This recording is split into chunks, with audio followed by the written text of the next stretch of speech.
Buenas tardes.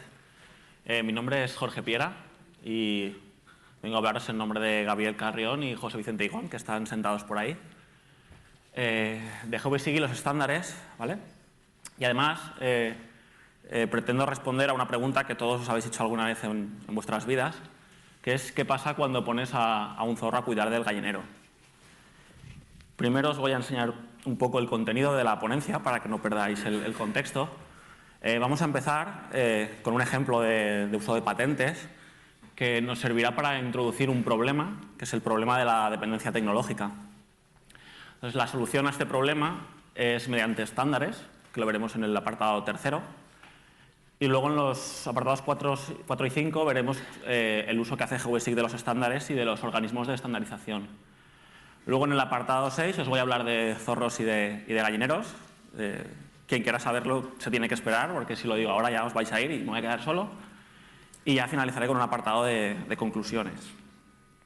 ¿Vale? Un ejemplo de uso de patentes, la bombilla. Esto no tiene nada que ver con el mundo GISCAD. La bombilla la descubrió Thomas Edison, ¿vale? Ya hace unos cuantos años. Y este tío lo que era un gran inventor, todo el mundo lo conocéis, y se dedicaba a inventar cosas y patentarlas. Su objetivo era forrarse, no era descubrir nada, sino era forrarse.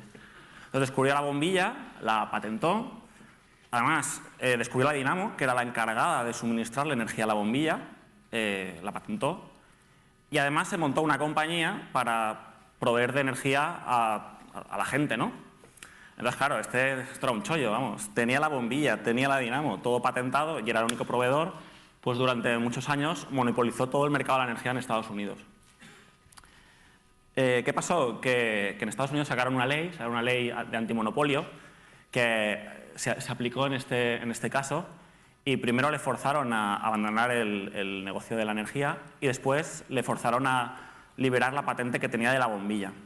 Entonces, gracias a esto, el uso de las bombillas, el uso aumentó exponencialmente y probablemente el hecho de que el Estado actuara de oficio y le quitara la patente de la bombilla sea el motivo por el que hoy en día en todas nuestras casas hay más de 40 bombillas. Entonces, ¿qué problema hay esto? El uso de patentes, ¿vale? Provoca lo que vamos a llamar dependencia tecnológica. Tenemos un productor de bombillas patentadas, en este caso puede ser la compañía de Thomas Edison, que produce bombillas. Se dedica a producir bombillas patentadas, obviamente. Y por otro lado tenemos a nuestro amigo GeoBasito, que adquiere bombillas. Pues el chico es muy listo, ve que han descubierto una cosa muy buena y se compra 7 cajas de bombillas para su casa. ¿Qué pasa? Que en el momento en el que GeoBasito adquiere bombillas, tiene una dependencia tecnológica con el productor de bombillas. Entonces, esta dependencia tecnológica es muy mala. ¿Por qué? Porque si la compañía sube los precios, GeoBasito tiene que pagar más. Si la compañía desaparece, GeoBasito se queda sin soporte. Tiene 7 cajas de bombillas, pero no tiene nadie que le suministre corriente. Entonces, esto en el mundo del GISCAD, haciendo un símil, existen compañías que han creado sus propios formatos para almacenar información espacial. Han creado los formatos, han creado su estándar y lo han patentado y además lo han cerrado. Entonces, el uso de un formato cerrado imposibilita que terceras empresas puedan crear software que trabaje con este formato. Entonces, es un ejemplo parecido a la bombilla. Tenemos por la izquierda una compañía de software que crea un formato cerrado y además lo patenta. Y GeoBasito, que es un fan de GeoBasic, crea datos en este formato o los adquiere, ¿vale?, de una tercera parte. Entonces, GeoBasito tiene un problema de dependencia tecnológica con la compañía de software que ha creado el formato cerrado. Si al final GeoBasito compra esa cartografía o la genera por iniciativa propia, pues el problema se lo está generando él y, bueno, allá él. El problema es que si GeoBasito coge este formato y lo transmite a una tercera persona, está propagando la dependencia tecnológica que él tenía al que recibe la cartografía. En este ejemplo vemos un productor de cartografía que compra una licencia de un software privativo, genera unos datos y los transmite en formato cerrado a un consumidor de cartografía. Este consumidor de cartografía, si quiere leer estos datos o quiere explotarlos, está obligado a comprar la licencia. Por lo tanto, la dependencia tecnológica la ha adquirido simple por el hecho de adquirir datos en formato cerrado. Nosotros no decimos que no se pueda utilizar software privativo, haya cada uno, y esa es otra charla que yo no voy a entrar. Nosotros lo que decimos es que los datos, cuando se transmiten, tienen que transmitirse en estándares abiertos, nunca en estándares cerrados. Pero si el productor de cartografía es una administración pública, mucho menos, porque la administración pública tiene capacidad para comprar licencias de un software privativo, pero si transmite esos datos en formatos cerrados, está propagando su dependencia a terceras empresas o terceras personas, terceras partes, que probablemente no tengan dinero para comprarse licencia ni tienen por qué, utilizan otro software. Entonces, esto, una cosa parecida la conté en las GIDE hace poco más de un mes, y al final un chico me hizo una pregunta, bueno, me puso una excusa, no me acuerdo exactamente, la he sacado un poco de contexto, pero me dijo que tenía un primo que había montado una página web donde podías descargarte cartografía y la había puesto tanto en DWG como en GML. Entonces observó que al cabo del tiempo el 90% de la gente se bajaba en DWGs y dijo, pues bueno, pues vamos a dejar de dar soporte de GML, ¿no? Pues yo le contesté con otra excusa, un argumento, en ese momento te pilla caliente y lo primero que te pasa por la cabeza. Pues dije que tenía un cuñado que había montado un servicio WCS donde podías elegir el formato con el que querías descargarte la cartografía y el mismo 90% elegía GML. Pero esto es una excusa como la que había puesto él. Realmente el argumento es que tu primo está propagando dependencia tecnológica, como hemos visto, y esto es lo que hay que evitar. Entonces, para evitar la dependencia tecnológica en formatos espaciales, hay que utilizar estándares. Pero estándares hay muchos, ¿vale? Estándares abiertos, estándares de facto y estándares cerrados.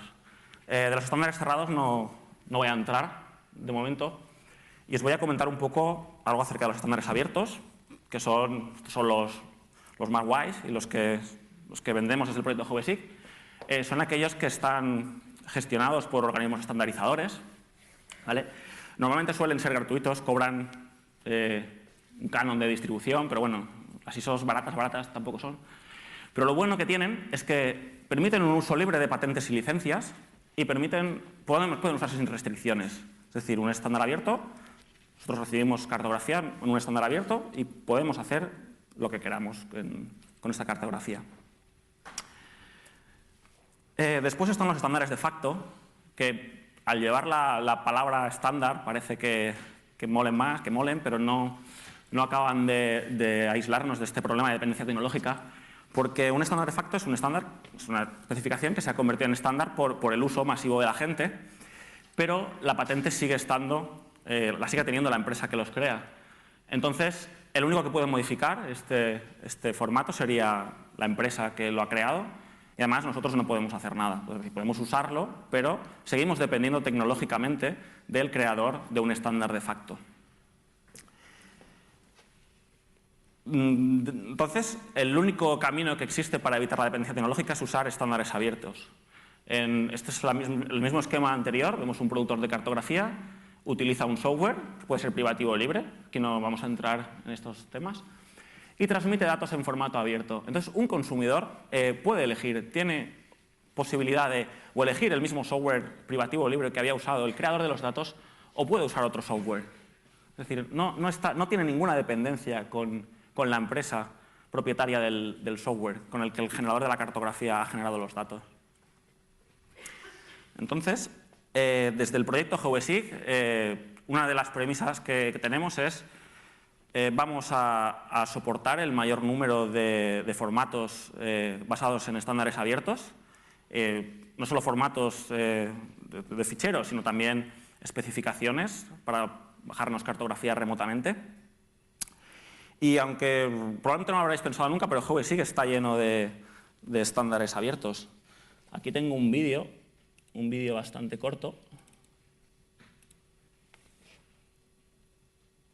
que muestra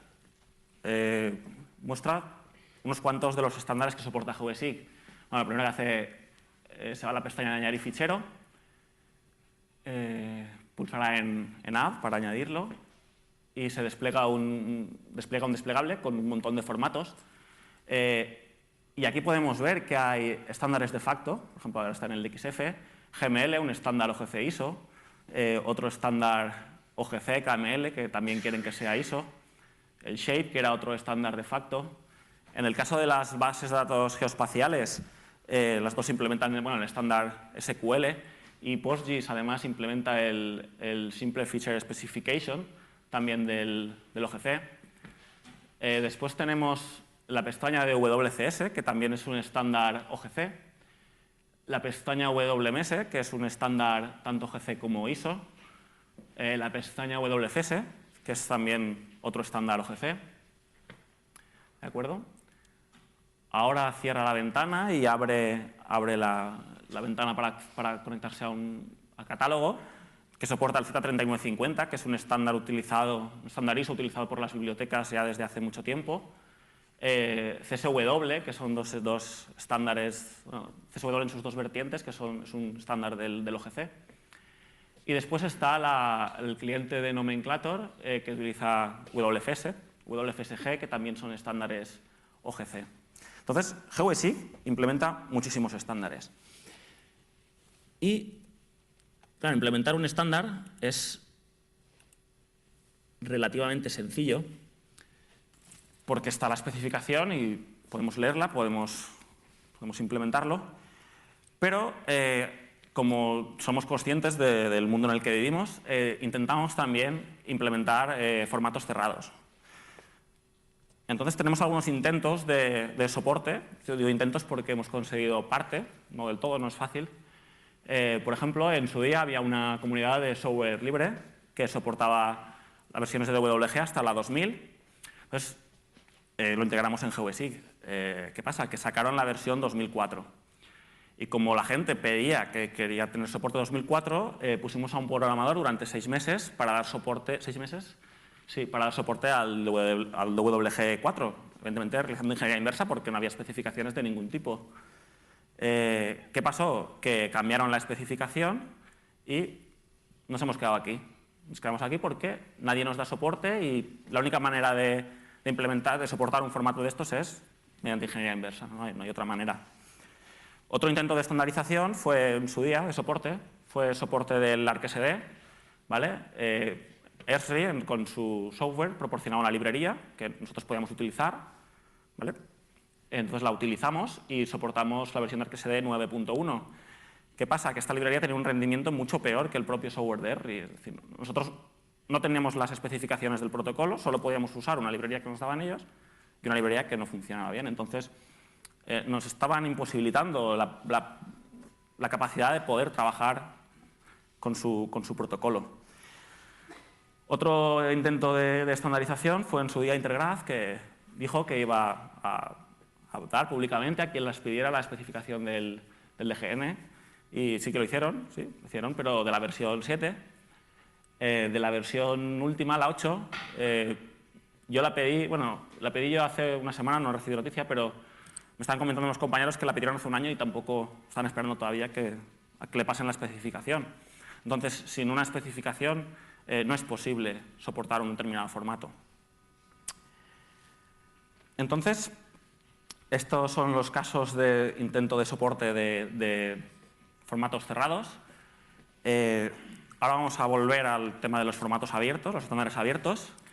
Entonces, bueno, existen principalmente dos organizaciones, ¿vale? Organizaciones estandarizadoras, ¿vale? Una es el OGC, todo el mundo lo conoce, y otra es la ISO, que en su Comité Técnico 211 trata todas las normas que tienen que ver con la parte geo. Entonces, el grupo GWSIG hemos creado un grupo de trabajo en el Comité de Dirección Técnica que se encarga de evaluar todos estos estándares. ¿Y por qué? Pues porque nosotros vamos a hacer una crítica a los estándares, y es que los estándares normalmente suelen ser abstractos. Los estándares suelen ser abstractos y muchas veces suelen ser imposibles de implementar. Pues porque requieren un trabajo desmesurado o porque simplemente no son usables, no se pueden utilizar. Nosotros pensamos que un estándar tiene que tener una implementación de referencia, ¿vale? Y la implementación de referencia tiene que nutrir al estándar, de manera que tienen que ir en paralelo la creación de un estándar con una implementación de referencia. Nosotros desde el proyecto GeoBasic podríamos ser, por ejemplo, una implementación de referencia para el caso de futuras normas WFS 7.4, el día que la saquen, por ejemplo, o WMS 12.3. Creemos que es necesario que los estándares se basen en implementaciones de referencia para que las especificaciones que saquen sean usables. ¿De acuerdo? Y ahora, ya después de todo este rollo, vamos a hablar de cosas realmente interesantes. Son zorros y gallinas. Entonces, teóricamente, como os he comentado antes, los organismos de estandarización admiten a cualquier empresa que quiera participar. Esto es fenomenal, ¿vale? Pero en la práctica, solo las grandes empresas tienen recursos para poder poner a gente trabajando en las especificaciones. Una pequeña y mediana empresa no puede permitirse el lujo de pagar el sueldo de alguien que solo se dedique a trabajar en los estándares. Pero estas empresas, si miráis webs como el OGC o OSGEO, están en todos los comités de estandarización, en todos los comités de software libre que hay habidos y por haber.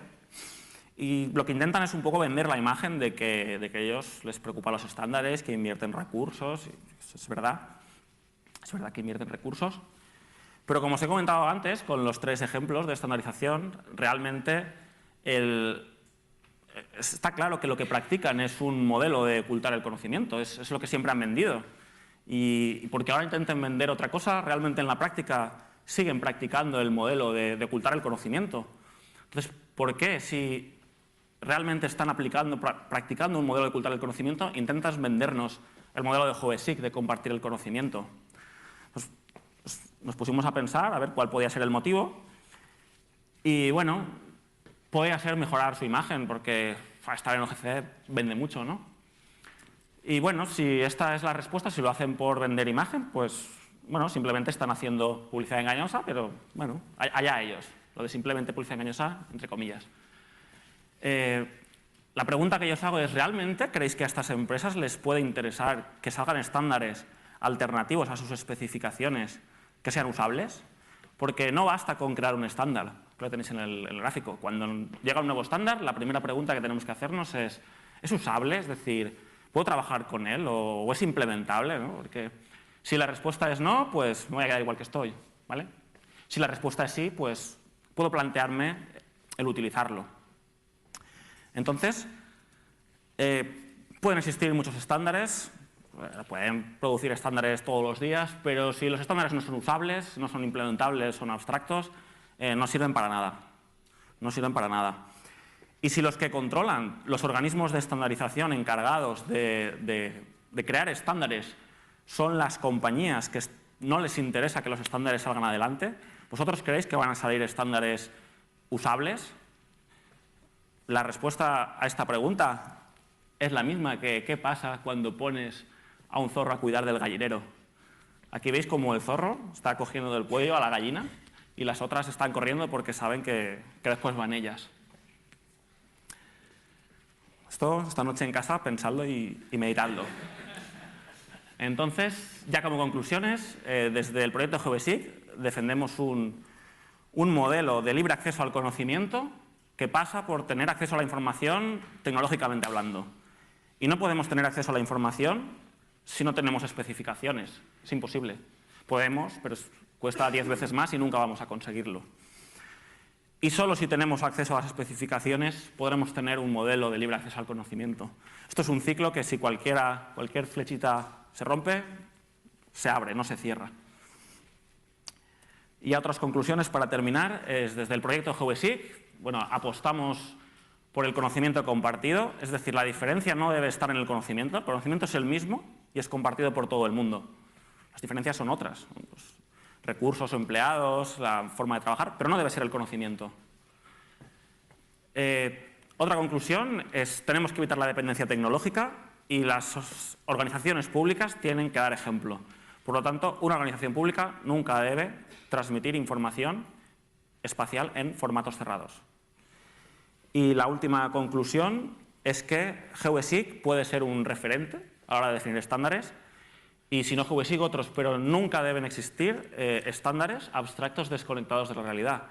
Si no existen estándares abstractos, es porque hay una implementación de referencia, bueno, esto lo evita, y si hay una implementación de referencia en software libre, probablemente las grandes compañías no les interese estar allí. Con esto es todo, muchas gracias y ya está.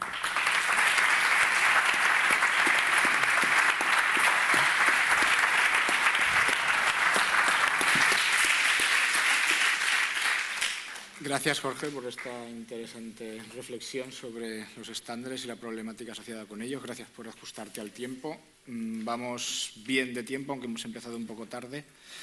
Llevamos un poco de retraso, pero es porque hemos comenzado un poco tarde. Entonces, ahora vamos a tener un turno de preguntas y espero que surja un debate interesante después de las ideas que se han presentado.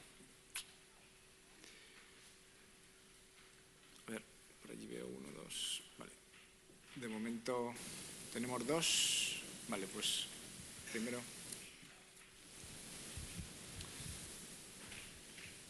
Bueno, per als desenvolupadors de GeoBasic Mobile, una pregunta. Està previst que isquen versions per a plataformes Linux sobre PDA? Per exemple, el projecte d'OpenMoko resulta prou interessant, encara que ara mateix veig que està encallat totalment. Però la pregunta seria aquesta: està previst que en un futur se treballi en la direcció d'oferir versions alternatives a Windows Mobile? Te vaig a contestar en castellà perquè no sé si tot el món mos entén. Com tu vulguis, Hay gente del equipo de desarrollo de GeoBasic Mobile que ha hecho ports a OpenMoko, están públicos, no sé si no está por aquí quien lo ha hecho. Existen vídeos colgados de demo y son repositorios públicos donde de hecho se está utilizando en proyectos de uso real sobre pues, un port de GeoBasic Mobile a OpenMoko. Tampoco está muy claro el futuro de OpenMoko porque parece que posiblemente el hardware acabe soportando Android, pero bueno, en cualquier caso el port está disponible y se trabaja en él.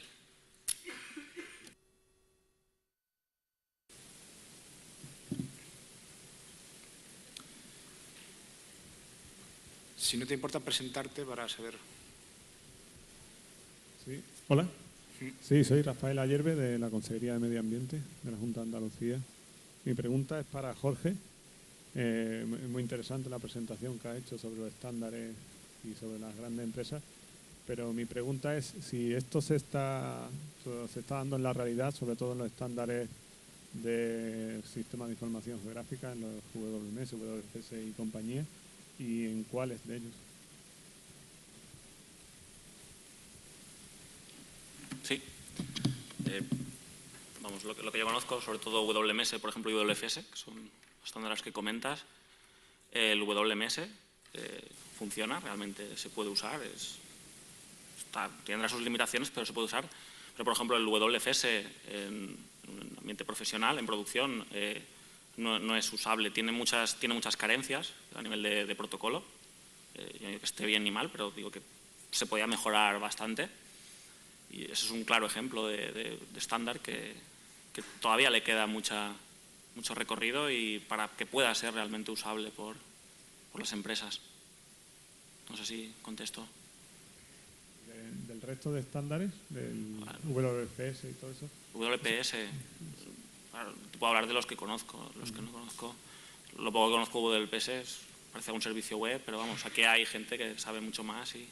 O sea, no te puedo contestar yo de estándares concretos. Te puedo contestar, por ejemplo, de WFS, que sí conozco, sí, claro. O de GML, que es un monstruo, por ejemplo. No.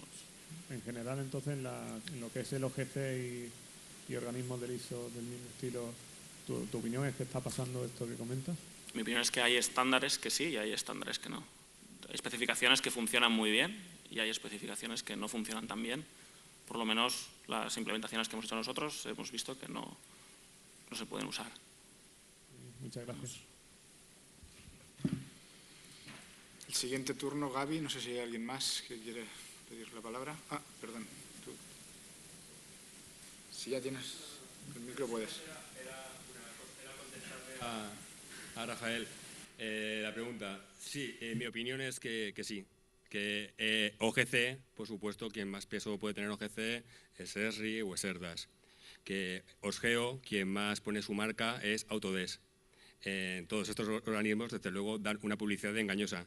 Y yo pienso que el principal problema de la evolución en organismos como OGC es que están totalmente mediatizados por las grandes compañías cuyo modelo es especular con el conocimiento adquirido. Por eso, como quería que habías preguntado si pensábamos, sí, desde luego que sí. Sí, mi pregunta para Miguel. Bueno, mi nombre es Miguel Blanco, del proyecto LinuxMe. Bueno, como sabes, estoy interesado en el tema de sensores y te quería preguntar si tiene alguna previsión de interactuar GeoBasic con servidores APRS de manera tal de localizar móviles a partir de equipos de radiofrecuencia. Sinceramente no. No lo tenemos en el plan de proyecto. Es un estándar, yo no lo conozco APRS, para ser sincero. Hasta donde, bueno, no es un estándar OGC, posiblemente sea un estándar de algún otro organismo de estandarización. Sí, es público, abierto, lo usan básicamente los radioaficionados, de manera tal de poder representar las estaciones de radio a través de un servidor APRS. Es decir, lo que tendría que hacer GeoBasic es conectarse con un servidor APRS y extraer la información geográfica para representar la ubicación de cada radioestación. Nosotros estamos experimentándolo con equipos de radio que salen a hacer algún recorrido y se representan geográficamente la movilidad. Lo que pasa, bueno, actualmente esos trabajos se están haciendo en software privativo y mi intención es llevarlo a software libre. Ya caigo lo que es. No lo tenemos previsto, pero bueno, somos flexibles, no nos gusta ponernos una meta e ir aunque a darnos cabezazos contra un árbol, aun viendo el árbol venir. O sea que cualquier sugerencia como esa nos parece perfecta. O sea que podemos hablar y ver exactamente qué costaría, en qué consiste y a lo mejor dedicarle esfuerzo a eso en vez de otra cosa que pueda ser menos interesante. Pero en el tema de sensores hablarán el último día, pero la idea es dar soporte a estándares SWI, de Sensor Web Enablement, concretamente SOS, Sensor Observation Service. Y luego también estamos trabajando en incorporar posiblemente otros como SAS o WNS para alertas y notificación. Pero si es un estándar interesante o hay interés por parte de alguien, se le pueden dedicar recursos a ello. Gracias. ¿Alguien más que quiera intervenir? Yo tengo una cuestión, un comentario, me gustaría. I would like to ask something to Xavi. Me gustaría decir algo a Xavi. Estamos muy contentos de que hayas podido venir aquí a nuestro seminario desde Hungría y me gustaría preguntarte, en cuanto al proyecto GPS, has dicho que tienes algunas métricas y cuál es el interés de la comunidad en estos proyectos. ¿Cómo ves GBS o GBC? ¿Hay muchas expectativas crecientes en comparación a otros? Sí, tenemos métricas sobre el proyecto en sí, pero no sobre la comunidad o los que descargan los proyectos. Para GBVS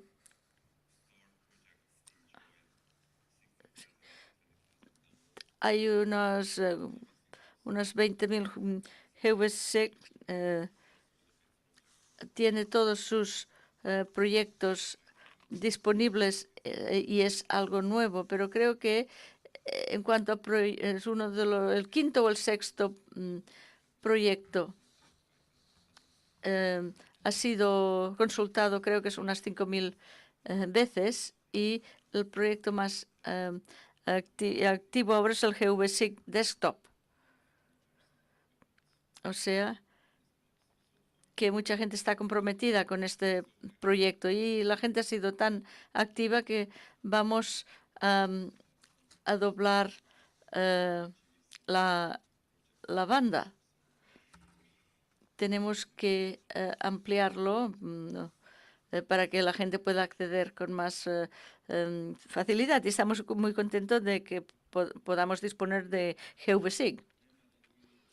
El lema que escogimos para esta conferencia es que GVSIG está creciendo y verdaderamente parece que es así.